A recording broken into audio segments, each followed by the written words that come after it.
Joining us now to discuss White House border czar Tom Homan pulling 700 immigration officers out of Minnesota is Lora Ries. She's the director of the Border Security and Immigration Center at the Heritage Foundation. Laura, thank you so much for joining us. Great to have you. Now, Homan saying this is possible due to unprecedented cooperation with local counties, calling this smarter enforcement, not less. First, is the level of cooperation you're seeing enough to have a clean and successful immigration operation? Well, in the short answer, I would say no. It's good to see that he is getting more cooperation than they were before Tom Homan was sent to Minneapolis. And always, when you are dealing law enforcement agents to law enforcement agents, whether that's state to state or federal with state or even international, you're going to get the best level of cooperation. But once you add in politicians like the mayor of Minneapolis, the governor of Minnesota, the attorney general there, and members of Congress, they are continuing to demonize ICE agents. And so I just see the illegal obstruction going elsewhere. I mean, perhaps it may continue and flare up more in Minneapolis. But for example, in New York, you've got the Attorney General, Letitia James, calling for her own quote unquote legal observers project in the streets there. Now, that's a nice euphemism for illegal obstructionists. And you've got just disqualifying comments from Jerry Nadler, the U.S. representative from New York, saying Americans would be justified in shooting ICE agents if they thought that they were just masked hoodlums instead of government goons. So the left is not going to stop.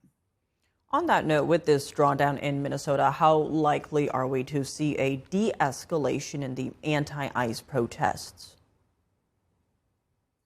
Well, we'll see in the short term. I mean, right now, what's happening in Minneapolis is these ridiculous buildups of putting stuff in the street and then the radical, rent-a-rioters coming out and checking IDs and trying to keep out anyone they suspect as an ICE agent. And as Tom Homan said, it just annoys the neighbors and the community members. They're not going to stop ICE agents. The question is it going to stay at that level? Is that going to dissipate as well, or is it going to flare up again into something else? And it may not stay in Minneapolis. LA is always a potential cauldron. Portland, Oregon flares up every few nights. We've got calls for similar obstruction in New York City. You can never forget about Chicago. So it's not going to stop. It's just a matter of where. And this also comes as DHS deploys body cameras for all federal agents in Minnesota. What are your thoughts on that and how it could impact law enforcement and the public? Well, transparency is a good thing.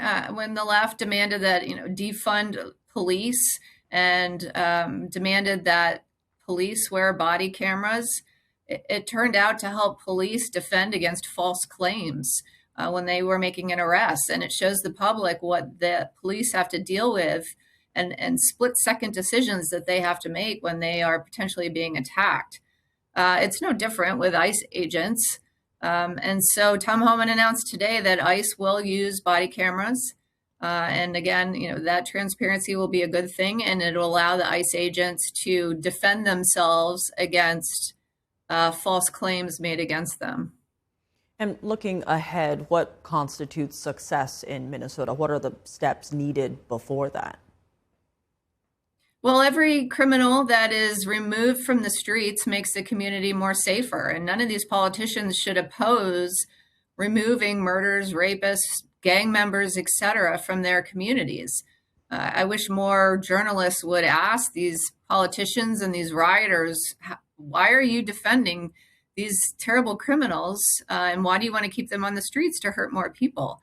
But also, there's a lot of fraud in Minnesota, and the timing is not accidental that when so much welfare fraud and potential election fraud, and there was already ongoing immigration fraud investigations in the Twin City area, that's when the left sent their protesters, their obstructionists to interfere with what ICE was doing, not only to halt deportations, but to get the attention away from the fraud. And those investigations will continue.